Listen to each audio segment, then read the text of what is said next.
کے بعد ہم آتے ہیں اس کربلا کے میدان جو خونی منظر ہے، وہ اس لیے بیان کرنا ضروری ہے کہ ہمارے ہر جوان کو یہ بات یقین کے ساتھ معلوم ہو جائے کہ مصیبتوں سے بھاگ جانے کا نام اس کا علاج نہیں ہے، مصیبتوں سے ڈٹ کر مقابلہ کرنا ہی یہ حسینی ایمان ہے۔ اور بہت سارے لوگ ہمیں بھی مشورہ دیتے ہیں، بہت سارے حالات بہت خراب ہیں، حالات بہت خراب ہیں، ایسے میں نے دیکھا ہے ابتدائی اسلام سے لے کر آج تک حالات خراب ہی رہے۔ کب اچھے ہوئے تھے؟ کیا آپ کو اسلام کی تبلیغ کرنے کے لیے پھولوں کی سیج پر سجا کر لایا جائے گا تبھی آپ بولو گے؟ بہت سارے لوگ یہ سوچتے ہیں حالات بہت خراب ہیں۔ میرے عزیزو، اس سے بڑے بڑے حالات خراب ہو کر گئے اور اب بھی جائیں گے، لیکن ایک بات یاد رکھنا، انہی برے حالات کے درمیان اسلام کا پرچم بلند کرنا اور اپنے نبی پاک صلی اللہ تعالیٰ علیہ وسلم کی عزت پر پہرا دینا، یہ ایک ایسا تاریخی قدم ہے۔ کل کو آنے والی نسلوں کا ایمان بھی تم سے جڑا ہوا، کل کو آنے والی نسلوں کے جذبے اور ان کے حوصلے بھی تمہاری زندگیوں سے جڑے ہوئے ہیں۔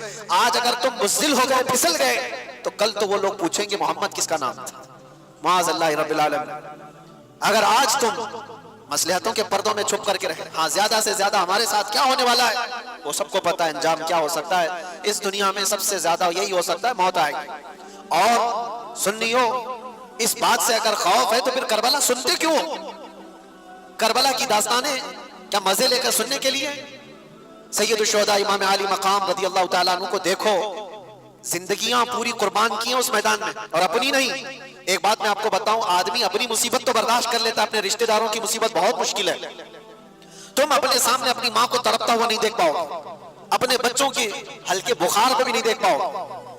مجھے کچھ سالوں پہلے کی بات ہے، میں اپنی پریکٹیکل لائف ہی آپ کے سامنے عرض کر رہا ہوں۔ 2 سال کا میرا بچہ تھا، انگلی اس کی دروازے پہ پھنس گئی تھی، کٹ گئی اور لٹک گئی اتنی تیزی سے کہ دروازہ آدھی انگلی کو کاٹ دیا، اور بے چینی اتنی بے قراری کہ اٹھا کر میں بھی بھاگتا ہوا ہاسپٹل پہنچا، اور بھی تھے 2 لوگ۔ چھوٹا بچہ 2 سال کا اور وہ چیخ رہا ہے، اس کی چیخوں سے ہماری روح بے قرار ہے۔ ڈاکٹر کے پاس لے گئے، ڈاکٹر نے دیکھا، فوراً پکڑ کر خون بند کیا، اور اس کے بعد کہا اس کو ٹانکے لگانے پڑیں گے، ٹانکے لگائے بغیر یہ کٹ کے گر سکتی ہوں۔ ہم نے کہا فوراً جو بھی فیصلہ لینا ہے۔ نرس ڈاکٹر مل کر میرے بچے کو اندر لے جاتے، ہمیں کہتے ہیں آپ مت آنا، آپ باہر کھڑے ہیں، کیونکہ باپ اور ماں کی بے قراری اور بے چینی دیکھتے ہیں ڈاکٹر۔ کہا کہ ہمارے کام میں خلل ہوگا، میں کہا میں دیکھوں گا، کہا نہیں دیکھ سکوں گی۔ اور حقیقت بات ہے میرے عزیزوں، اندر جانے کی ہمت نہیں ہوئی، اس لیے کہ جب وہ لوگ ٹانکے لگا رہے تھے، اللہ، کوئی بے ہوشی کی دوا وغیرہ نہیں، ایسے ہی ٹانکے لگائے جا رہے تھے، اور بچے کی چیخ سے پورا ہاسپٹل گونج رہا تھا۔ سچ بتاؤں، ہمارے آنسو ہے کہ تھمتے نہیں تھے، بے قراری ہے کہ رکتی نہیں تھی۔ جلدی سے جاؤں بچے کو اٹھا لوں، جلدی سے جاؤں سینے سے لگا لوں، دور سے پکارتا رہا بیٹا بس تھوڑا اور، بس تھوڑا اور، ہو گیا ہو گیا، ختم ہو گیا۔ یہ بے قراری مجھے آج بھی یاد آتی ہے۔ پھر اس دن بھی میں نے یاد کیا تھا، صرف انگلی کٹی تھی تو یہ بے قراری تھی۔ وہ سید الشہداء امام علی مقام کی گود میں ظالموں نے بچوں کو چھلنی کر دیا تھا، ان کے حلقوں میں تیر چلا کر امام کے ہاتھ میں ہی ان کے بچے کو شہید کیا تھا۔ کیسے وہ اپنے ہاتھ میں بچہ اٹھا کر کے کھڑے ہو گئے، ایکسپلین ہم نہیں کر سکتے اس چیز کو، تصور سے بڑھ کر کے یہ چیز۔ ہم سب کے صبر مل کر کے بھی امام حسین کے قدم تک نہیں پہنچ سکتے، ہماری زندگیوں کے سب کے صبر۔ میرے عزیزوں، یہ آسان کام نہیں ہے۔ آپ کو پتا ہے عزیزوں کی موت ایک کے بعد دوسرا، دوسرے کے بعد تیسرا، تیسرے کے بعد چوتھا شہید ہوتا جا رہا ہو، جو امام علی مقام کی طرف سے آ رہا ہے۔ امام حسین جانتے تھے ہمارے قافلے میں کل ملا کر 82 لوگ ہیں، ادھر 22,000 کا لشکر ہے، مقابلہ کیسے ہوگا؟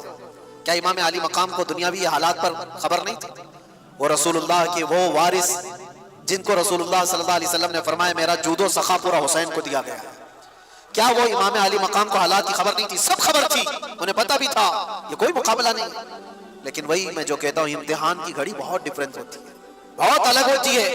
امام علی مقام کو کربلا کے میدان میں کھڑے رہنا تھا، قیامت تک آنے والے مسلمانوں کے لیے ایک مشعل راہ بن کر کے کہ تمہاری زندگی میں اس سے بڑھ کر کے تکلیف نہیں آ سکتی، تمہاری جو بھی تکلیفیں ہوں گی وہ چھوٹی ہوں گی، اور تم اگر گھبراتے ہو کبھی چھوٹی مصیبتوں میں تو اے مسلمانوں مجھے دیکھ لینا، امام حسین کا یہ درس تھا، تم دیکھ لینا۔ آج مجھے بتاؤ کوئی بھی ایسا بندہ ہے جس کو بھوکا اور پیاسا بھی رکھا جا رہا ہو، جس کی ساری نسبتوں کو پامال کر کے کربلا کے میدان میں زبردستی لایا گیا ہو، جہاں جانور بھی پانی پی سکتے ہوں اور رسول اللہ کا گھرانہ پانی نہیں پی سکتا. یہ صبر اور استقامت کی وہ گھڑی. اب سوچو ایک ساتھ کسی کے ساتھ حادثہ ہوا ہوگا، میں مانتا ہوں، جیسے کئی پہاڑ کی چٹان کے نیچے آ گئے، کوئی بہ کے ایک ہی خاندان چلا گیا، ایسے حادثے تو ہو سکتے ہیں. ایک ساتھ چلے گئے، کوئی کسی گھر پہ ایسا ہوا ہو. امام علی مقام کے ساتھ ایسا نہیں، سٹیپ بائی سٹیپ دیکھا جا رہا ہے. صبح سے لے کر ایک ہی موت، اس کو برداشت کرنا، اس کو سہنا. ریکوری کے لیے وقت تو لگتا ہے، لیکن کیسے ایک ساتھ مل کر پورے خیمہ حسین کو نہیں ختم کیا گیا تھا.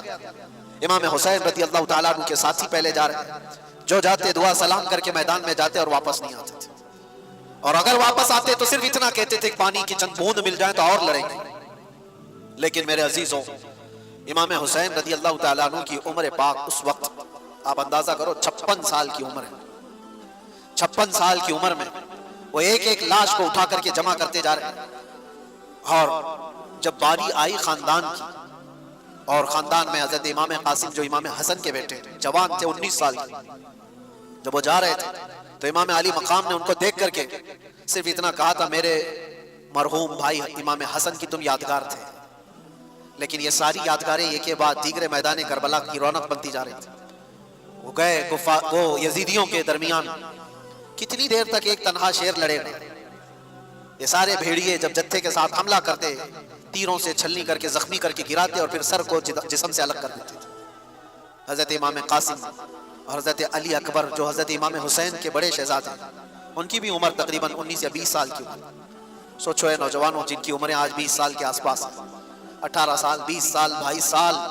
اے نوجوانوں، تمہاری اس جوانی کی زندگی میں تم رات بھر گیم کھیلتے ہوئے بیٹھے ہو، انٹرنیٹ چلاتے ہو، اور امام حسین کے شہزادے اسلام بچانے کے لیے اپنی جانوں کو ہتھیلی پر لے کر کربلا میں کھڑے تھے.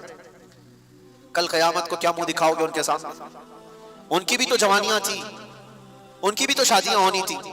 وہ رسول اللہ کا گھرانہ تھا، پورے اسلام کی عزت کو بچانے کے لیے وہ کربلا کے میدان میں قربانیاں دے رہا ہے. وہ منظر مجھے یاد آتا ہے.